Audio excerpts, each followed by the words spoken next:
안녕하세요. 저는 참 멋없게 파혼을 하고 다시 싱글의 삶을 누리고 있는 40살 여성입니다. 말 그대로 전 사랑하는 예비 신랑과 상당히 쪽팔린 상황에 처해 기가 막히게 파혼을 했습니다. 그때 일을 다시 회상하기만 해도 얼굴이 시뻘개진 상황이었죠. 제가 결혼을 준비하기에는 적은 나이가 아니기 때문에 사리분별 잘하고 야무지게 결혼할 줄 알았다고 생각한 사람들이 제 주위에 많습니다. 그런데 결혼을 막상 준비해보고 나니까 결혼은 나이가 중요한 게 아니란 걸 깨달았어요. 나이를 먹어도 어떤 난관이든 실수하는 사람이 수두룩하고요. 나이 어려도 똑똑한 사람 무지 많습니다. 인생은 어찌 보면 경험치 차이에 따라 선후배로 나눠져야 되는 게 아닌가 싶네요. 저는 잘 나가는 커리어 우먼입니다. 업무에 대해선 저 스스로 능력 있는 여자라 자부할 수 있지만 결혼 관념만큼은 사회 초년생이나 다름없는 사람이더라고요. 말을 나름 거창하게 표현해 저 스스로를 포장해봤지만 실상은 그냥 무지해서 바보같이 뒤통수 당한 사람이에요. 아직도 그날을 생각하면 서름보단 창피함이 몰려옵니다. 저의 잘못이란 걸 저 또한 무척 잘 알고 있으니 나이 먹고 왜 저러나 하는 시선보다는 저럴 수도 있겠구나 생각하며 들어주셨으면 합니다. 제게는 진실한 사랑이라고 느낄만 했던 시기가 좀 늦게 찾아왔습니다. 살면서 연애를 안 해본 건 아니지만 그동안 결혼하고 싶을 만큼 이렇다 할 남자가 없어서 짧게 만나고 헤어지길 반복했어요. 제가 나이가 드니까 당연히 연애를 시작한다면 언젠가는 결혼 얘기로 이어질 수밖에 없었는데 그럴 때마다 남자 쪽에서 먼저 뒷걸음질을 쳤습니다. 그래서 저는 평생 독거 인생으로 일만 하며 살다가 갈 줄 알았어요. 근데 사람에게는 다 때가 있고 기막힌 운명이 있다더니 한날 난생 처음 결혼하고 싶다는 마음을 느껴보도록 해준 상대가 나타났습니다. 당연히 예비 신랑의 존재였고 저는 그 만남을 특별하게 생각했어요. 저는 음악 쪽으로 직업을 가지고 있는 사람입니다. 제가 운영하는 학원에 예비 신랑이 수강생으로 들어왔었어요. 지금 생각하면 예비 신랑이 제게 의도적으로 접근했다는 걸 알겠는데 그때만 해도 제가 남자를 안 만난 지 너무 오래되어 순진했던 것 같습니다. 예비 신랑은 저보다 5살이 어린 친구였어요. 당연히 초반에는 예비 신랑을 남자로 생각하지 않았습니다. 5살 차이면 제 인식에선 저의 또래가 아니라 한참 어린 친구였거든요. 그런 친구에게 호감을 느낄 건더기도 없었지만 제게 호감을 표시해 줄 거라고도 생각을 못했어요. 그래서 예비 신랑이 처음으로 제게 호감 표시를 했을 때 바로 선을 그었습니다. 하지만 예비 신랑 고집도 보통이 아니더라고요. 제게 근 1년이나 일관된 마음을 보여주는데 기간이 길어지니까 그게 단순한 호기심이 아닌 진심이라고 제가 착각을 해버렸지 뭡니까. 지금 생각해보니 참 우스운 착각이었네요. 그렇게 제가 마음을 열자 그 이후 예비 신랑의 표현은 좀 더 적극적으로 이어졌습니다. 부담스럽지 않은 선에서 예비 신랑이 제 사적인 영역을 조금씩 침범해왔고 나중에는 제가 예비 신랑이 곁에 있는 걸 당연하게 생각될 정도로 함께 하는 날이 늘어갔어요. 자연스레 연락을 주고받는 건 물론이고 돈 없는 학생이었던 예비 신랑은 제 학원에 자처해서 아르바이트를 하기도 했습니다. 아침부터 귀가 전까지 둘이서 같이 시간을 보내다 보니까 예비 신랑의 존재가 제 편견 속 어리기만 한 모습과는 다른 장점들도 많이 보이더라고요. 나이에 비해 꽤 현실적이었고 실속 있다는 것 외에도 애늙은이처럼 말하는 본색 또한 상당히 어른스럽고 중후했습니다. 예비 신랑과 같이 있으면 오히려 제가 예비 신랑보다 떨어지는 기량을 가진 것 같기도 했어요. 한참 즐기고 놀만한 나이인데도 늘 자기 일에 열심인 예비 신랑에게 배울 점이 많아서 더 좋았습니다. 제 감정이 예비 신랑과 마음이 같아지고부터는 저희 관계가 속전속결로 이루어졌어요. 귀엽게도 제 마음이 뭐라고 예비 신랑은 그걸 굉장히 고마워하더라고요. 저희는 연애를 하면서 더 사이가 깊어졌습니다. 저보다 예비 신랑이 가진 마음의 속도가 더 빨랐는데 예비 신랑은 이미 저랑 결혼까지 할 생각으로 만나고 있었다더군요. 나는 자기처럼 청순한 여자랑 결혼하는 게 소원이었어. 마음이 청순한 사람은 요즘 세상에 생각보다 찾기 어렵거든. 그런데 내가 볼 땐 자기가 딱 그래. 그래서 결혼을 한다면 자기랑 할 거야, 나는. 마음씨 깨끗한 여자를 원했다면서 제게 은근슬쩍 결혼 얘기를 한 번씩 꺼냈었어요. 그때마다 장난기 어린 분위기와는 다르게 표정이나 눈빛이 진중하여 저도 모르는 사이 예비 신랑에게 빠져들었죠. 예비 신랑은 30대 초중반인데도 모은 돈이 상당했습니다. 이미 자기 명의의 집도 있고 차도 있는 능력남이라 우리가 당장 결혼을 하더라도 형편에는 문제는 없는 여건이었어요. 저 또한 나이도 나이지만 열심히 살았기 때문에 재력이 평타 이상은 되는 수준이었거든요. 제가 연애보단 일에 미쳐 살며 저를 위한 투자를 많이 했던 사람이라 저도 돈 없어서 허덕여 본 지는 오래되었습니다. 이렇듯 저랑 예비 신랑은 마음만 맞는다면 언제든지 결혼을 준비해도 문제될 게 없는 사이였어요. 하지만 저는 당시 저희가 연애를 한 지는 고작 3, 4개월밖에 안 되었던 터라 아직 결혼을 고민하기엔 만남이 짧았다고 생각을 했습니다. 나는 결혼을 좀 더 진지하게 만나보고 알아본 후에 진행하고 싶어. 자기가 결혼할 준비가 다 됐다는 건 나로서도 믿음직한 부분이긴 해. 근데 우리 아직 만난 지 1년도 안 됐잖아.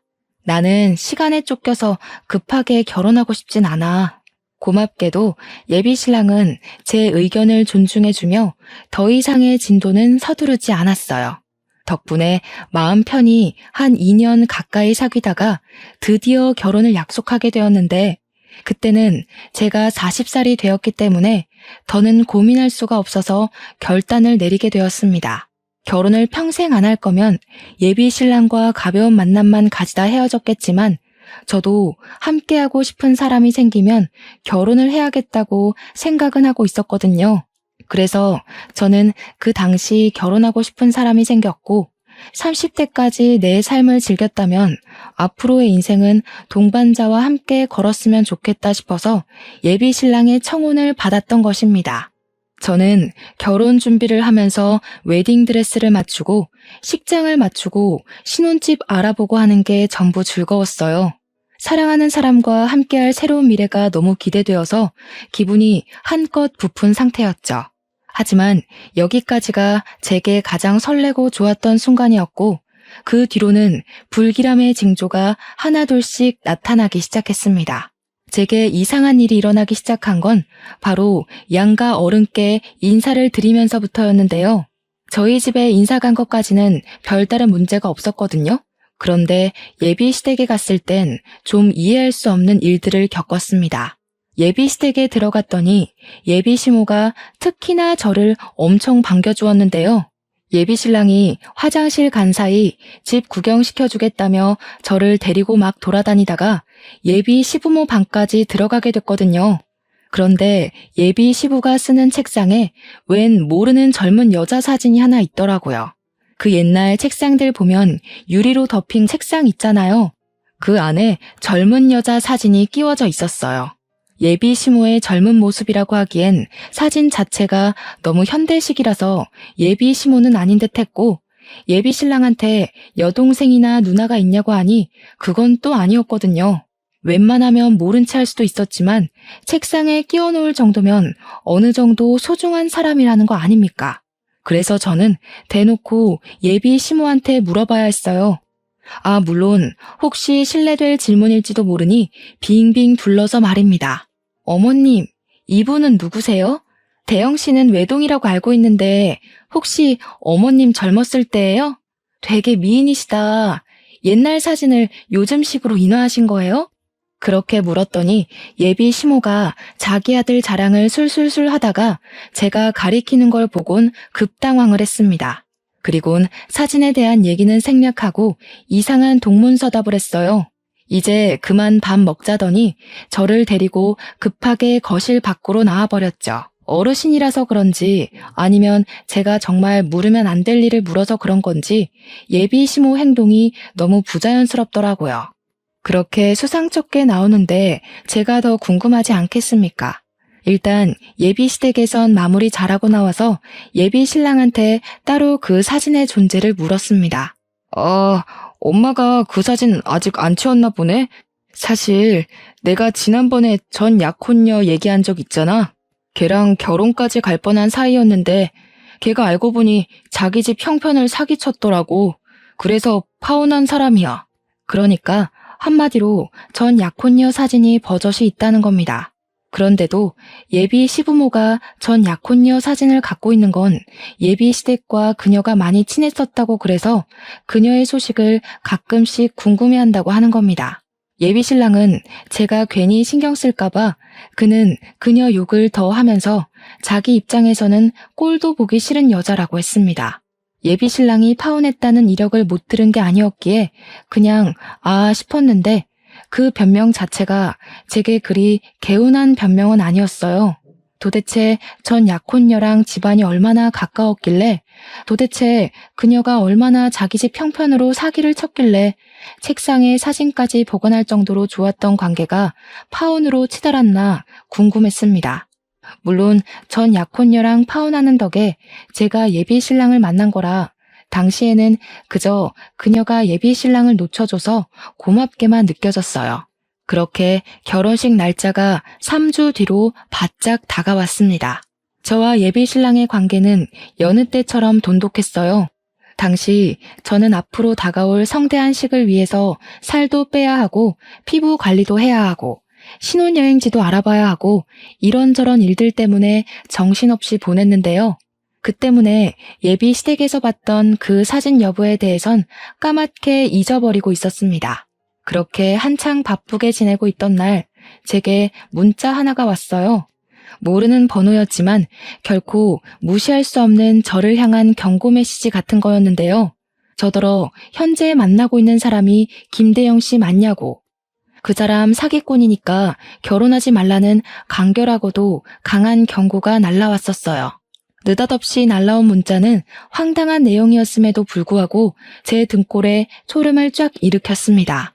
근거 없는 말이니 무시하면 된다지만 이상하게 그 브레이크를 밟은 것처럼 제 심장이 덜컥 멈추게 되더라고요. 이 사람은 누군데 제 예비 신랑을 알고 있고 사기꾼이라고 하고 결혼을 하지 말라는 건지, 우리가 결혼을 한다는 사실은 또 어떻게 알고 있는 건지 머리를 굴리면 굴릴수록 의문투성이었습니다. 그냥 지나칠 수 없는 문자였으나 검증되지 않은 메시지이니 일단은 답장을 하지 않고 그날을 넘겼습니다. 그럼에도 그날은 하루 종일 제 머릿속에 그 문자 내용들만이 가득했어요. 그리고 바로 그 다음날 제가 답장이라도 해주길 바라는 건지 같은 번호로 비슷한 분위기의 문자가 또 날라오더라고요. 문자 내용은 역시나 예비 신랑과 결혼을 하지 말라는 협박조의 설득이었죠. 저더러 자기 꼴 나고 싶지 않으면 당장 헤어지라면서 예비 신랑이 집도 차도 다 자기 명의라고 하지 않냐고 그거 다 구라라고 했고, 예비 신랑이 본래 순진한 여자께서 등쳐먹고 쉽게 살려는 제비새끼라는 욕들이 가득한 내용이었습니다. 이런 문자는 하루 이틀을 시작으로 매일매일 날라오기 시작했어요. 그럴 때마다 저는 계속 읽고 무시했고 그 찝찝한 문자를 그저 누군가의 장난일 뿐이라고만 생각하려 했습니다.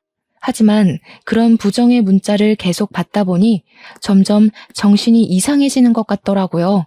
시간이 갈수록 문자의 황당한 내용들이 진짜처럼 느껴지지 뭡니까? 아직 예비 신랑한테 말은 안 한 상태였어요. 문자 내용을 보면 볼수록 이걸 보내는 당사자가 예비 신랑과 결혼 직전에 헤어졌다던 전 약혼녀의 존재 같았거든요. 왠지 제가 먼저 상황의 진위를 알아내고 싶었습니다. 혹시라도 이 문자들이 사실이라면요? 썩은 동아줄이 아니라면요? 당연히 제게 더 소중한 사람의 말을 믿어야겠지만 아마 다들 이런 의문의 메시지를 받는다면 대부분 흔들릴 거라고 생각합니다. 무슨 첩보 영화도 아니고 제가 왜 이런 수상쩍은 메시지를 받으면서 파혼을 협박당하고 있는 건지 당시에는 이것만으로도 충분히 현실적이지 못하다는 생각도 했었어요.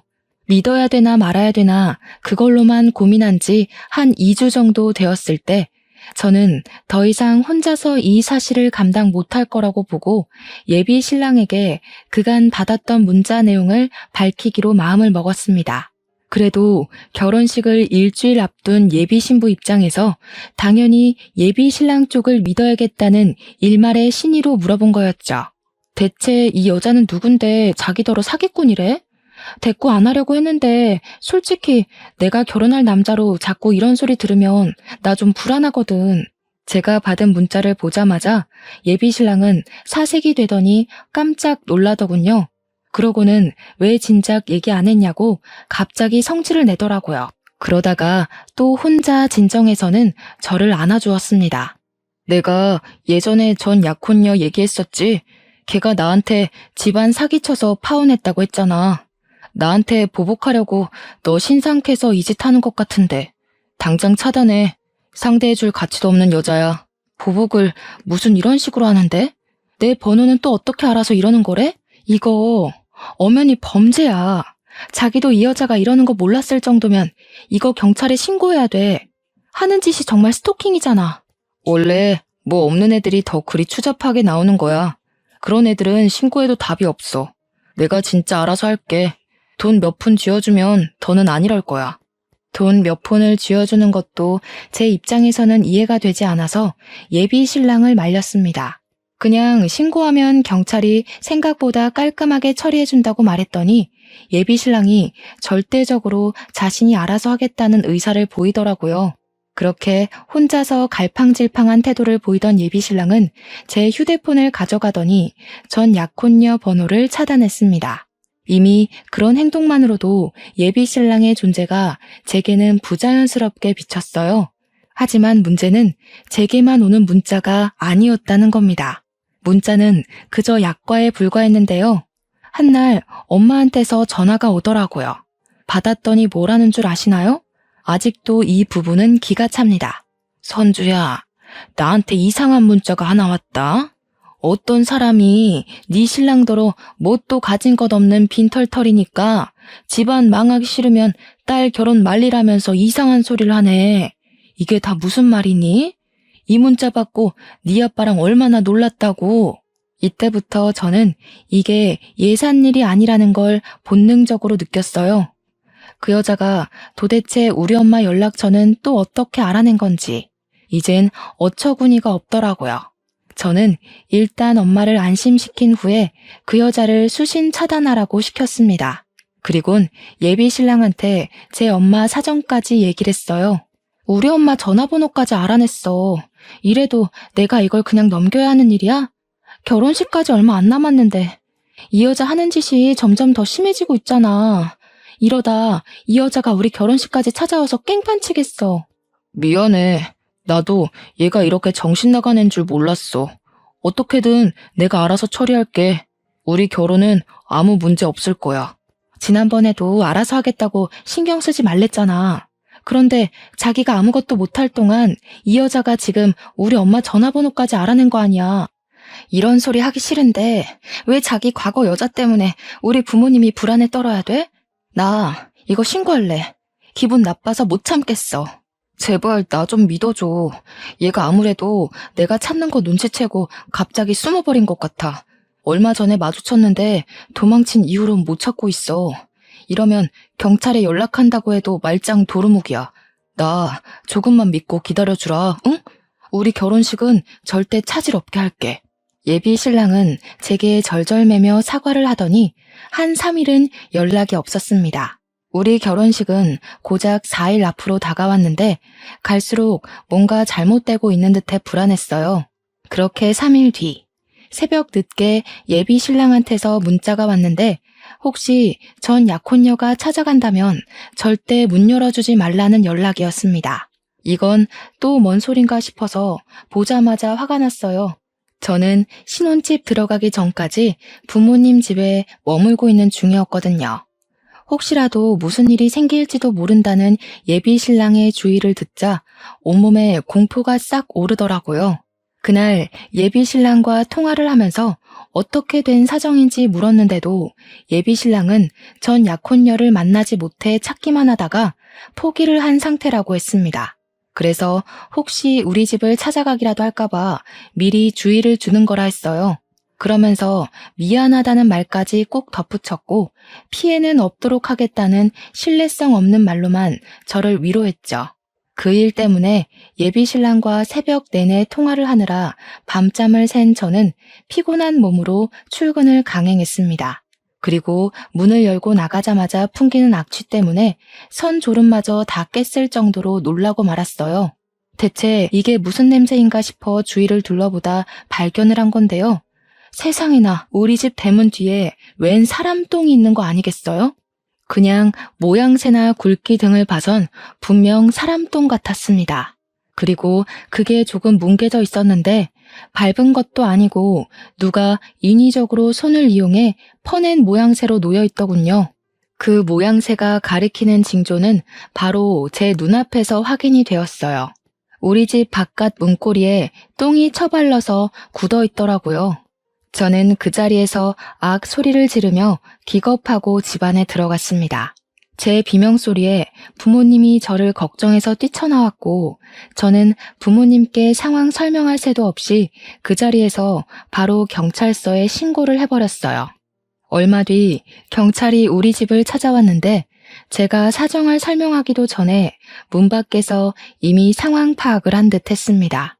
누가 그랬는지 지피는 사람 있냐는 경찰의 말에 저는 당장 예비 신랑의 전 약혼녀를 불렀어요. 전화번호 말고는 모르는 사람인데 그동안 받은 협박 문자까지 보여주면서 이상한 스토킹을 받고 있었다고 고발했습니다. 경찰은 제가 준 전화번호와 건물 내 CCTV를 이용해서 전 약혼녀의 인상착의를 확보해 바로 추적에 들어갔어요. 그렇게 얼마 뒤 전 약혼녀를 붙잡았다는 연락을 받았습니다. 예비 신랑이 그렇게 못 찾겠다고 헤매기만 했던 전 약혼녀를 12시간도 안 돼서 잡은 거였어요. 물론 예비 신랑 입장은 경찰이 아니니까 능력 면에서 경찰보다 뒤떨어졌다는 걸로 이해를 했었던 부분입니다.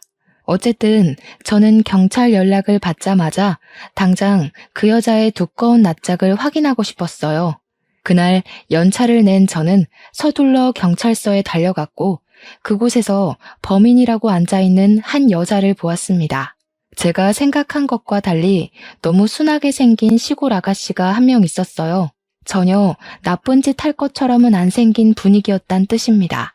그 여자는 자기 죄를 인정하는지 아무런 미동 없이 고개만 숙이고 있었는데 경찰이 그 여자의 신원을 밝혀주지 않았다면 그런 추잡한 짓을 한 여자라고는 생각 못했을 겁니다.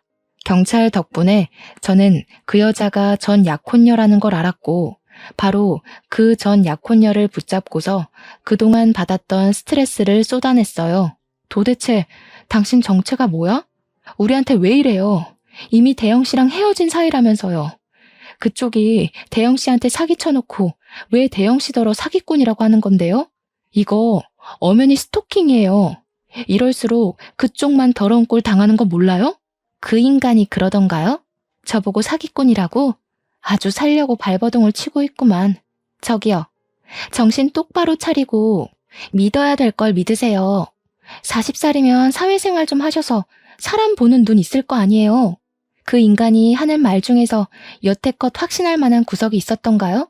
전 약혼녀는 순한 얼굴과 다르게 예비 신랑을 비꼬면서 가소롭다는 듯 얘기를 했습니다. 그리고 저는 이 여자의 말을 다시 곱씹을 수밖에 없었어요. 예비 신랑이 하는 말에 확신한 적 있었냐는 전 약혼녀의 도발은 저를 더 불안하게 만들었거든요. 저도 모르게 예비 신랑의 행실을 곱씹어 봤는데 이 여자 질문에 알맞은 답이 당장 떠오르지 않더라고요. 결국 저한테 고맙다고 인사하게 될걸요? 제가 그쪽을 도울 입장으로 이런 흙구덩이에 발을 담그는 건 아니고요. 저도 크게 당한 게 있어서요. 저야말로 그 자식 좀 만나고 싶은데 이 쥐새끼 같은 놈이 보통 날쌘 게 아니네요. 무슨 소리예요? 대영 씨를 만나고 싶다고요? 대영 씨가 당신 찾으려고 얼마나 마음 졸였는데요. 지금도 우리 결혼식 앞두고 당신이 이상한 문자로 협박하는 바람에 혼자서 당신 찾느라 생활도 엉망이 됐다고요. 그 자식이 말은 참 잘하죠. 전생에 진짜 들쥐라도 됐나 봐요. 어쩜 그렇게 쥐구멍을 잘도 찾아서 빠져나가는지. 그쪽이 아직도 상황 파악 못하는 것 같아서 말하는데 공생이랑 기생을 좀 구분하세요. 제가 당시 너무 정신없어서 경찰서까지 갔던 상황을 아직 예비 신랑한테 얘기 못하고 있었는데요. 지금 생각해보면 예비 신랑한테 바로 얘기 못했던 게 천만다행이었던 것 같아요. 제게 다소 세게 발언하면서까지 전 약혼녀가 저를 정신 차리게 하려던 건 다 이유가 있었더라고요. 이제부터 밝혀질 전 약혼녀와의 얘기와 그녀가 제게 보여준 증거물은 예비 신랑 때문에 낭떠러지로 떨어질 뻔한 저의 인생을 구제해 주었습니다. 그 새끼 돈 많은 척 다 가진 척 하면서 마음이 청순한 여자가 이상형이라고 안 해요? 너 같은 여자랑 결혼하는 게 꿈이라고 안 하던가요? 그거 다 그 새끼 수법이에요. 이 정도로 뒤구린 인간이면 사정을 잘 몰라도 결혼식을 취소해야 되겠다는 생각 안 들어요? 나 같으면 진이 따지고 말고 할 것 없이 그런 찝찝한 놈 바로 버릴 텐데. 전 약혼녀 입에서 예비 신랑이 제게 했던 고백을 듣는 것만으로도 이미 충격인데 그녀가 하는 말은 더 이상 제가 예비 신랑을 신뢰할 수 없도록 만들었습니다. 예비 신랑이 전 약혼녀한테 접근했던 건 예비 신랑이 전 약혼녀에 대한 사전 조사를 제대로 안 해서 전 약혼녀가 상가 건물 몇 채는 갖고 있는 줄 알고 접근을 했었다네요.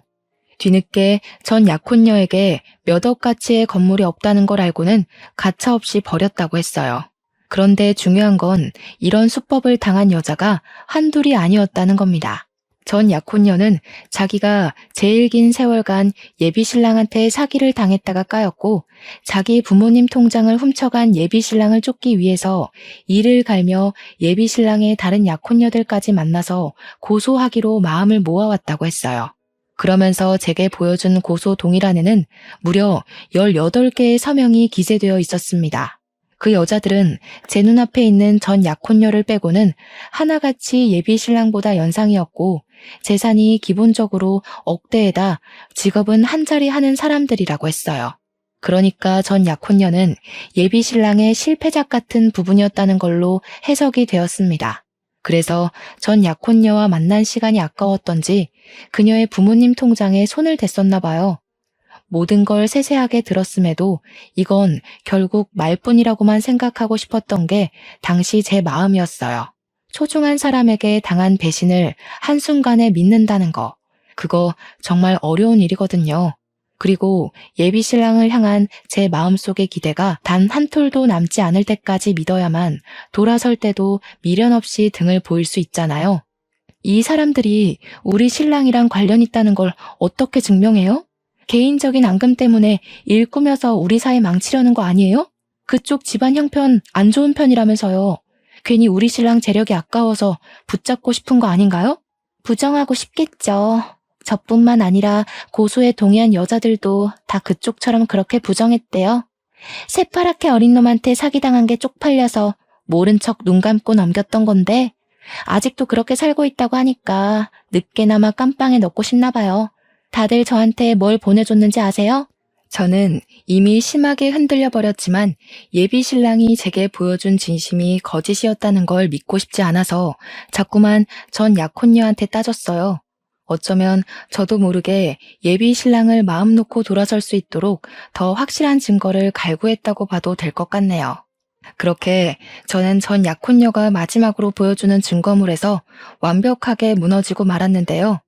그녀가 보여준 것은 다름 아닌 18명의 여자들이 보내온 예비 신랑과의 웨딩 사진이었어요. 그 순간 저는 남아있던 일말의 기대마저 내려놓고서 그만 주저앉고 말았습니다. 결혼식을 고작 3일 앞둔 날이었는데 저의 모든 앞날이 와르르 무너져 앞이 깜깜한 기분이었어요. 머릿속이 새하였죠. 전 약혼녀는 이미 경찰한테 이 사실을 밝혔는지 경찰 쪽에서 이미 예비 신랑을 체포하러 갔다고도 했습니다.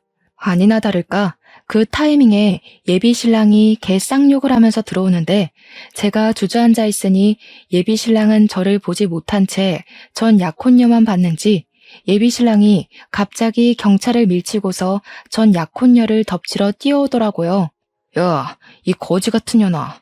만날 때도 그렇게 거지근성 드러내면서 사람 발목 붙잡더니 날 끝까지 뒤쫓으시겠다. 너네 부모 돈 때문에 그러냐? 나도 너 만났던 시간 아까워서 보상 좀 받으려고 했던 건데 참 더럽다 더러워. 야, 비렁뱅이 돈 같은 거 안 받을 테니까 들고 꺼져. 더는 내 결혼 방해하기만 해봐. 예비 신랑은 도중에 경찰한테 붙잡히는 바람에 전 약혼녀 가까이는 오지 못했고 그렇게 멀찍이서 소리만 고래고래 질렀습니다. 듣자 하니 전 약혼녀 말대로 이 여자 부모님의 돈을 훔친 것도 맞고 예비 신랑의 말씨가 저급하다는 것도 알겠더라고요.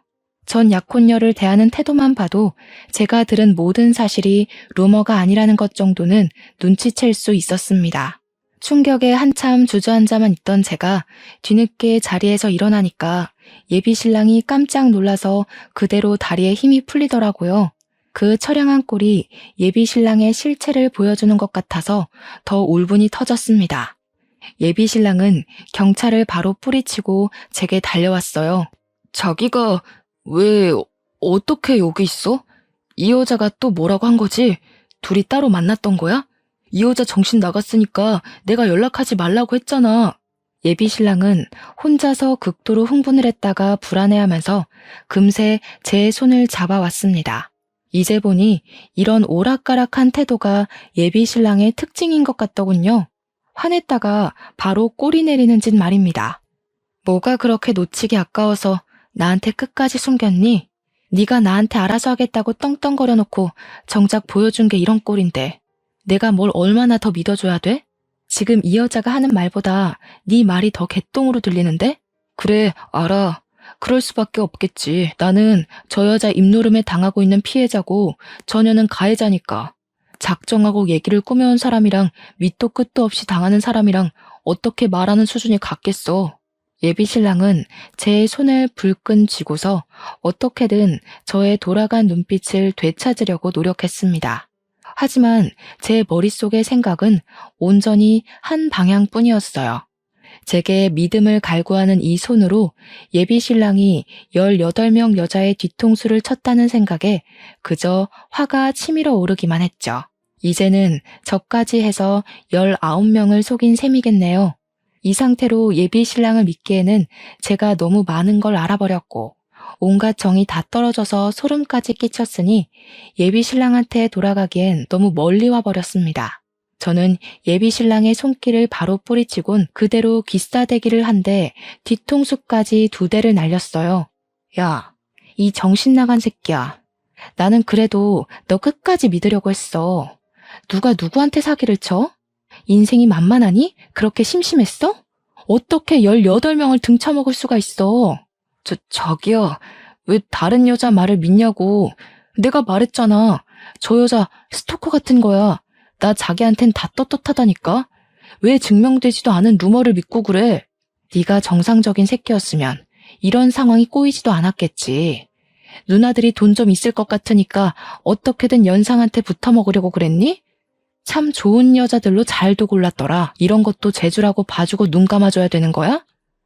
무슨 얘기를 어떻게 꼬아들었는지 모르겠는데 내가 사기친 게 아니라 그 여자들한테 사기를 당한 거라고.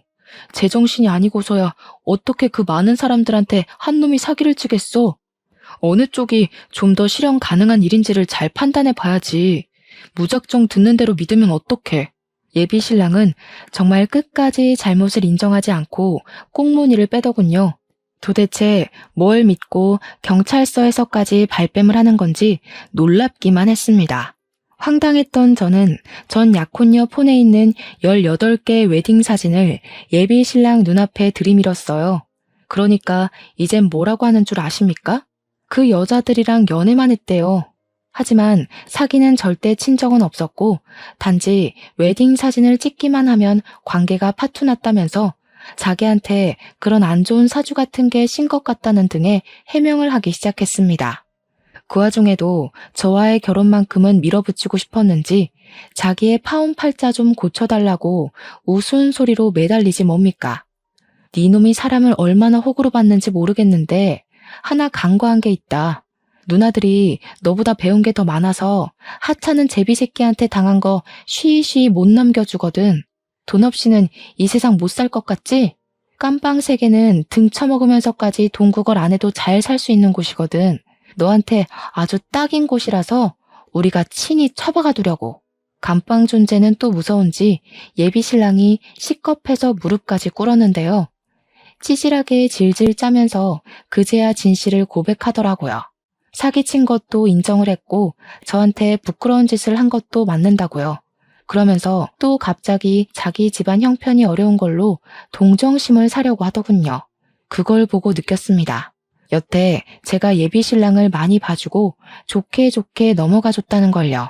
네가 내 돈까지 등쳐먹었으면 나 네 면상 2대로 안 끝냈어. 남자 구실하게 내버려 둔 것만으로도 감사해야 될 거다. 네가 우리한테 사정해야 되는 건 살려달란 소리가 아니라 돈 갚을게요. 그래야 되는 거야 이 애새끼야. 이참에 깜빵 가서 인생교육 좀 받다 나와. 이미 경찰 내부의 사람들은 무릎 꿇고 있는 예비 신랑을 하찮게 바라보는 분위기였습니다.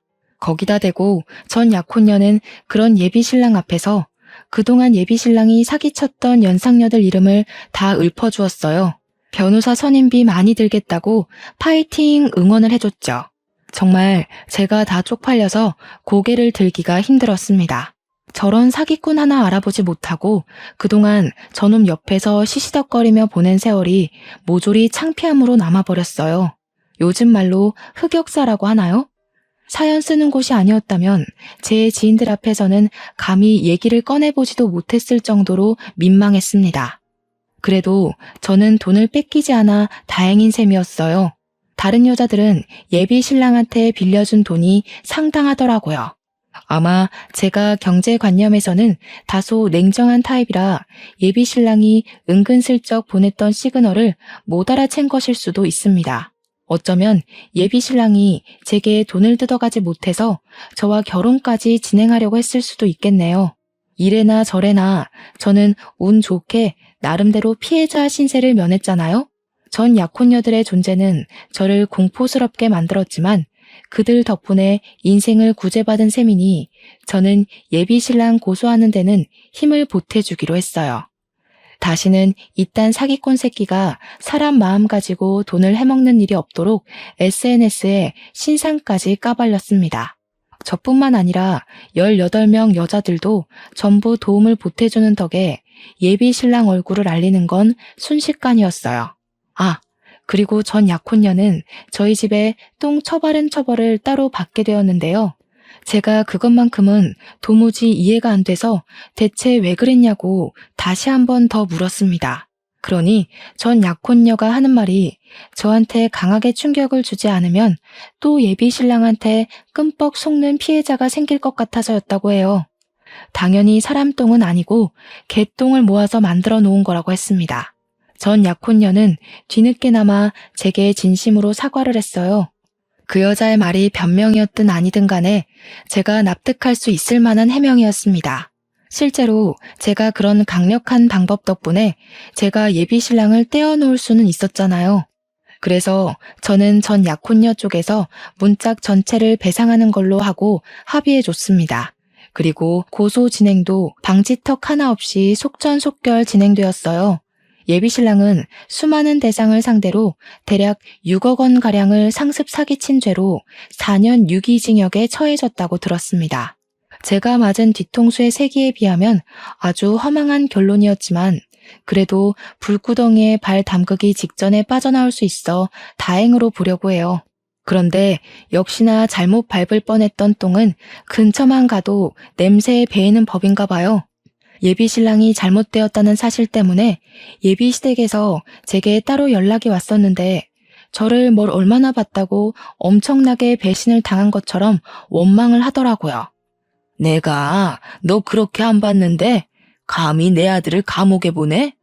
내 아들이 무슨 사기를 쳤다고 그러냐? 여태까지 아무런 문제 없이 효도하면서 잘만 살아온 착한 아들이야. 어디 그런 쪽팔린 이유를 만들어다가 남의 집 귀한 자식한테 먹칠을 해? 이보세요. 저희가 상견례 안 한 이유는 뭔 줄 알고 큰 소리세요? 그쪽 아드님께서 그쪽들이 말실수라도 할까봐 입막음 시키려고 생략한 거랍디다. 긴 말하기 싫고 아드님 쪽팔린 죄명을 믿든 말든 그건 내 알 바 아니고요. 이미 피해자들이 그놈 잡아먹으려고 쌍심지를 켜고 있어요. 아들 목숨 건사하길 바라면 사기꾼 부모답게 집안에 꽁꽁 숨어서 사시는 게 좋을걸요?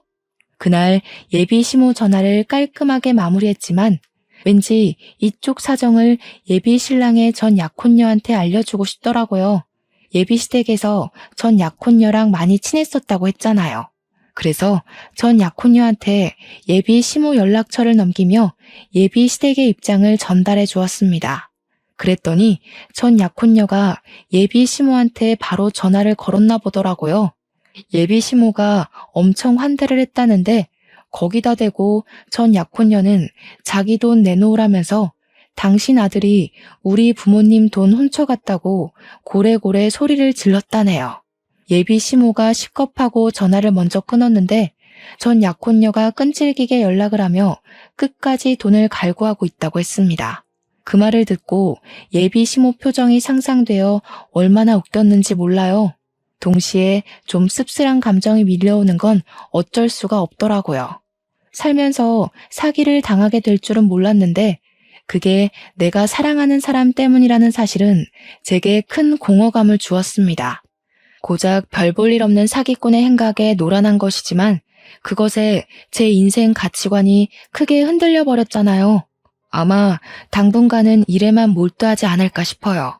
앞으로도 쉽게 결혼을 생각해보는 일은 없을 것 같습니다. 그동안 많이 안다고 자부했던 제 자신을 반성하게 되는 시간이기도 했으니 불행을 이쯤에서 막은 걸 행운이라고 생각하렵니다. 사연을 마무리 짓는 이 와중에도 창피해서 얼굴이 화끈거리네요. 저라도 지나가다 이런 사연이 보이면 고개를 저었을 것 같긴 합니다. 그래도 사연 당사자 입장에서 말씀드리자면 말은 창피하다 전했어도 힘든 건 힘든 거더라고요. 근본적으로 제가 소중히 생각하고 믿던 사람에 대한 배신이잖아요. 이런 부분을 생각하고 들어주셨다면 제 허탈한 기분이 좀 더 잘 전달되지 않았을까 싶습니다. 아무튼 나이 40살이 되어서야 한 번 더 인생을 돌아보게 된 한 노처녀의 속풀이였어요. 재미있게 들어주셨다면 감사하고 쓴소리 한마디 던지겠다면 달게 받겠습니다. 그럼 늘 인생 평안하시고 부름만 쏙쏙 골라서 피해가는 지혜를 잔뜩 받으시길 기원할게요. 감사합니다.